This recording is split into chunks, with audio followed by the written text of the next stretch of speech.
Hey, Pastor Steve Waldron, I hope you're having an incredible day or night in Jesus.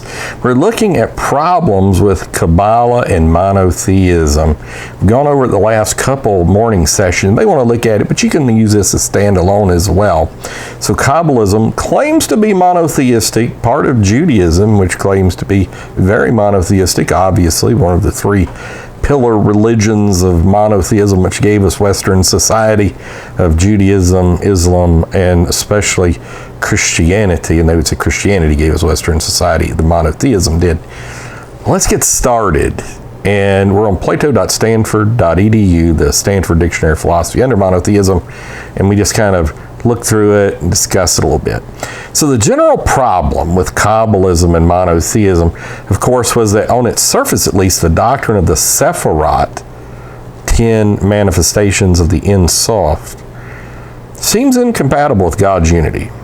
Rabbi Azriel of Gerona, who died in 1238 AD, addressed this issue in his explanation of the 10 Sephirot. In the first place, the higher Sephirot, at least, have always existed in potentia in the Ein Sof before they were actualized. However, because the receptor, the Sephirah, unites with the bestower, ultimately the Ein Sof, into one power, the two are really one. So the answer to our difficulty is apparently this.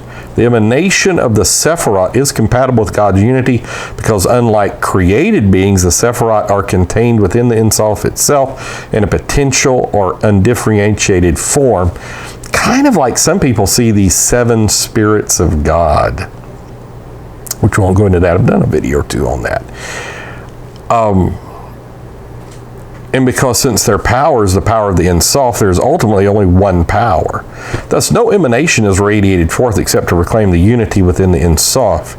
Or as Rabbi Moshe Helm Luzzatto claimed, in the first half of the 18th century, the Sephirot are not separate from the one who emanates. For they are like the flame connected to the coal, all is one, and unity has within it no division. Whether considerations like these fully resolve the problem is a moot question. Now, remember, too, they were claiming, at least in parts of Kabbalah, but it seems like Kabbalah is not a unified whole. It's just my study of it and interaction I've had with people who claim to be Kabbalists. It seems like there's a lot of different interpretations to it. That there's really a mystery of 3 in the God, in Ein Sof. Still, the Kabbalah is only one strand within Judaism, but contrasts the doctrine of the Trinity and the divinity of both Vishnu and Lakshmi are from the reunited very heart of Christianity and Sri Vaishnavism, respectively. Perhaps as a result, these traditions have devoted much more thought to reconciling monotheism with elements which on their face seem at odds with it.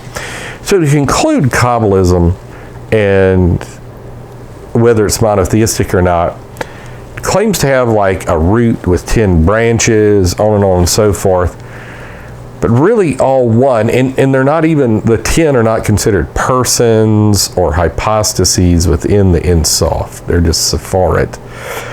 So now we're not even getting into some of the finery of Kabbalism, of the light and dark aspects of the Ein Sof and all this. But I think at the end of the day, you could probably say, at least in certain official Kabbalistic teachings, which is a branch of Judaism, it would be considered monotheistic. So tomorrow we're going to get into, are the 3 persons in the Godhead, all the various interpretations of that, from one self-Trinitarianism to fourth self-Trinitarianism and everything in between. Is it compatible with monotheism? Now, I don't know of a Trinitarian that doesn't say they're not monotheist, but saying and being are 2 totally different things. It's one thing to say it because you know you want to be a monotheist.